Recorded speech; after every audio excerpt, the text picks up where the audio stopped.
yet. We don't know his opinions or affiliations.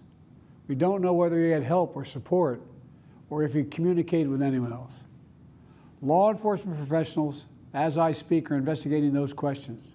Tonight, I want to speak to what we do know. A former president was shot. Yet. An American citizen don't know his opinions or affiliations. Simply exercising his freedom. We don't know whether he had help or support choosing, or if we cannot, we must not go down this road in America.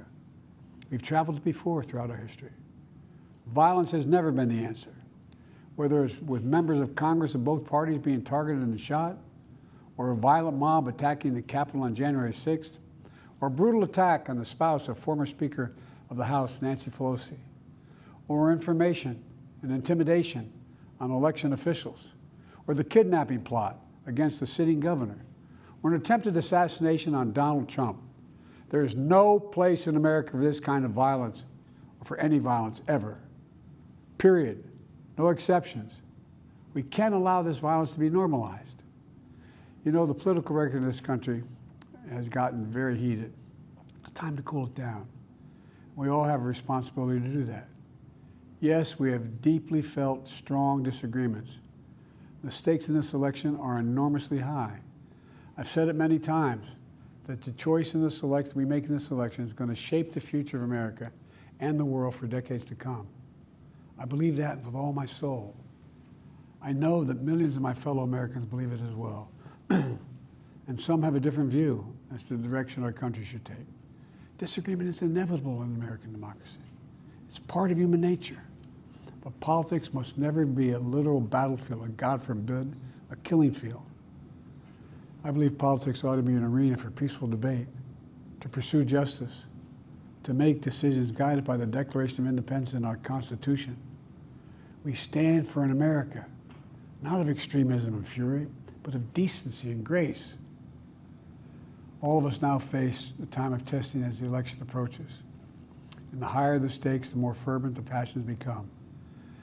This places an added burden on each of us to ensure that no matter how strong our convictions, we must never descend into violence. The Republican convention will start tomorrow. I have no doubt they'll criticize my record and offer their own vision for this country. I'll be traveling this week making the case for our record and the vision, my vision of the country, our vision. I'll continue to speak out strongly for our democracy, stand up for our Constitution and the rule of law, to call for action at the ballot box, no violence on our streets. That's how democracy should work. We debate and disagree. We compare and contrast the character of the candidates, the records, the issues, the agenda, the vision for America. But in America, we resolve our differences at the battle box. You know, that's how we do it, at the battle box, not with bullets. The power to change America should always rest in the hands of the people, not in the hands of a would-be assassin.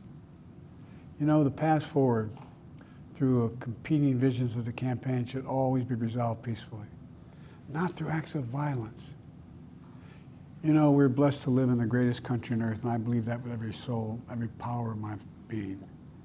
So tonight, I'm asking every American to recommit, to make America, think about it. What's made America so special?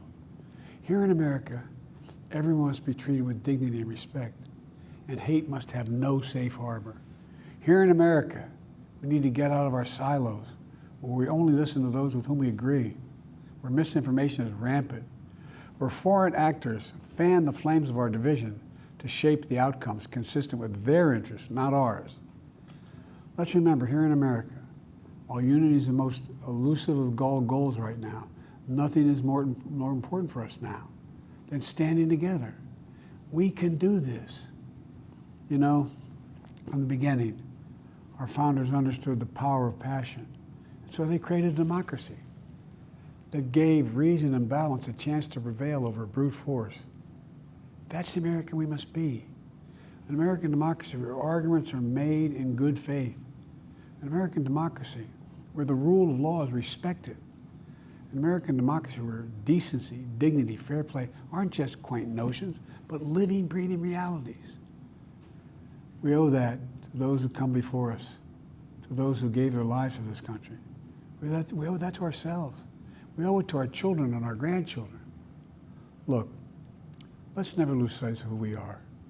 Let's remember we are the United States of America. There is nothing beyond our capacity when we do it together. God bless you all, and may God protect our troops.